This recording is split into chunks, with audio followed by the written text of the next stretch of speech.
Following on from our examination of growth and its complex curves and our internal struggles with efficiencies and complexities, this week I shall look at distribution.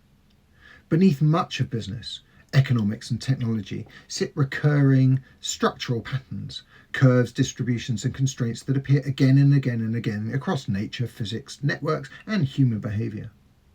Difficult to ignore, like much of science and its laws, the maths behind these patterns is hard to break or to work against. But even when you start to understand the curve you're surfing, there is an instinct that lingers, subtle, that shapes our decisions every day, the belief that effort distributes evenly. There's an expectation in most businesses that inputs and outputs should relate in a tidy way. Add more people and output should increase proportionally. Increase marketing and revenue should flow.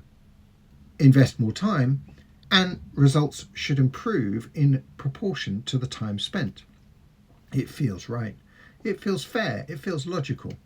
It's almost never true. Ethics aside, neither value nor effort distribute evenly. They concentrate, they cluster, they behave more like a landscape than a spreadsheet, with peaks, plateaus, and long flat stretches where effort produces very little in return. This week, we'll dive into effort and why most activity feels like a waste of time and effort, and why life feels generally unfair. Now, don't worry if you've not been following along with the series, this is a piece that stands alone. And if you really want, you can make it your part one of the series. No one will complain, least of all me. But welcome to Value Scales Unevenly. This is part 3 of Misreading the Shape of Reality, a series examining the hidden structures shaping business, growth, and human systems. So let's start with Vilfredo Pareto today.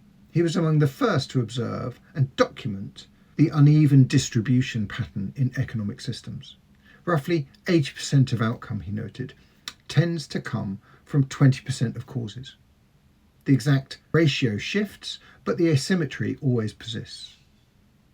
Once you begin to look for it, it appears everywhere, and most of us will know of and see the 80-20 rule at work.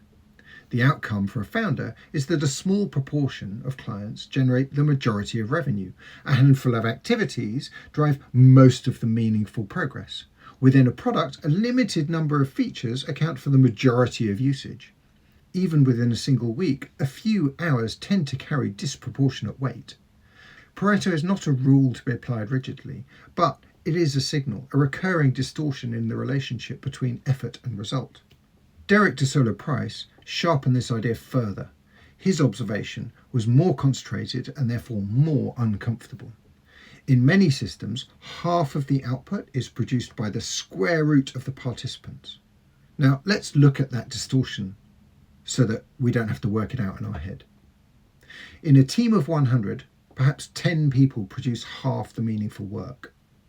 It gets a lot more extreme than that as the numbers grow. Last year, for example, I put out 150 posts and made around 1,500 comments on others' posts on LinkedIn.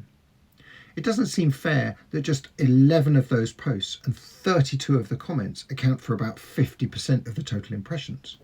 Surely I can just give up on about 95% of my activity, right? Well, this is, unfortunately for us and our efforts, not an argument about talent in isolation, nor a justification for inequality. It's simply a structural observation. In complex systems, contribution and outcome are rarely evenly distributed. Value clusters around certain individuals, certain decisions, and certain moments, and yet most organizations are designed as though the opposite were true.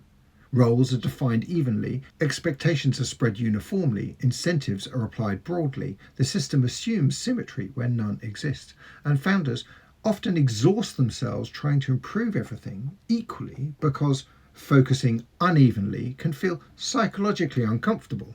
Neglect and prioritization often appear dangerously similar to us.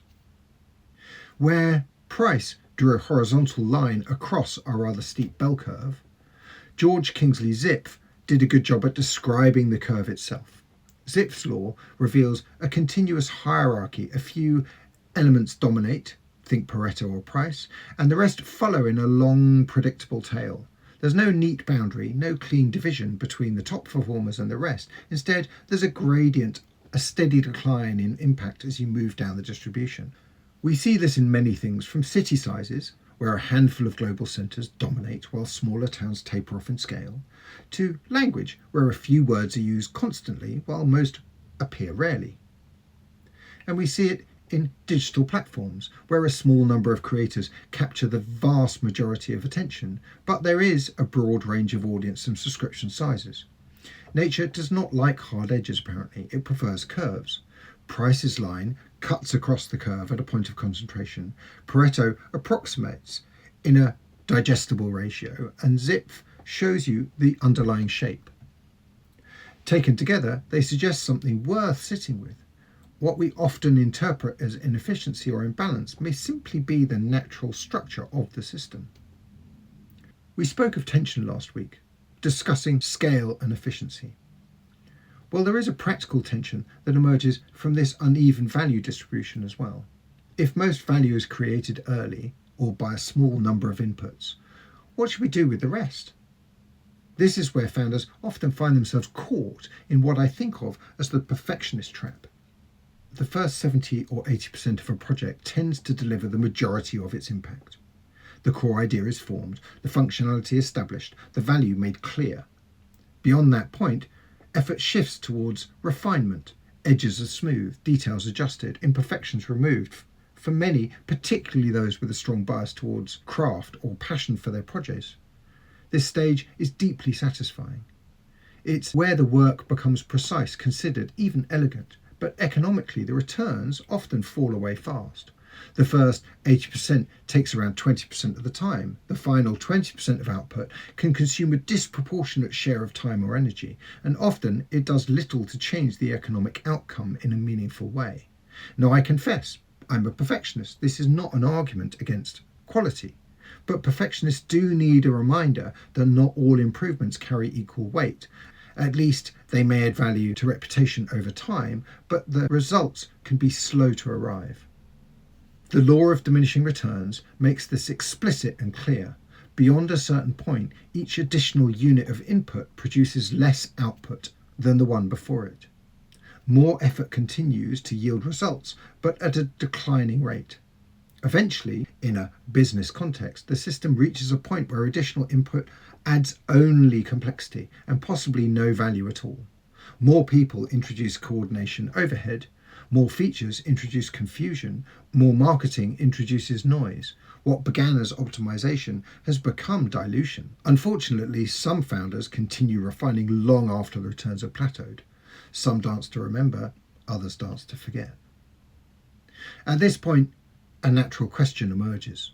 If value is concentrated and effort eventually dilutes it, how do I decide where to focus?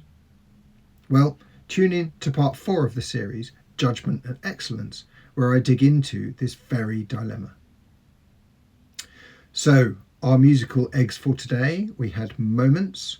The word is actually spelt with a Z, Moments by Gorillaz. Diminishing Returns is a song by Sean Rowe. And Some Dance to Remember, Others Dance to Forget is a lyric from the song Hotel California by the Eagles. I wish you well. Don't forget to subscribe and like the video if you want more, and tune in next week. Thanks very much.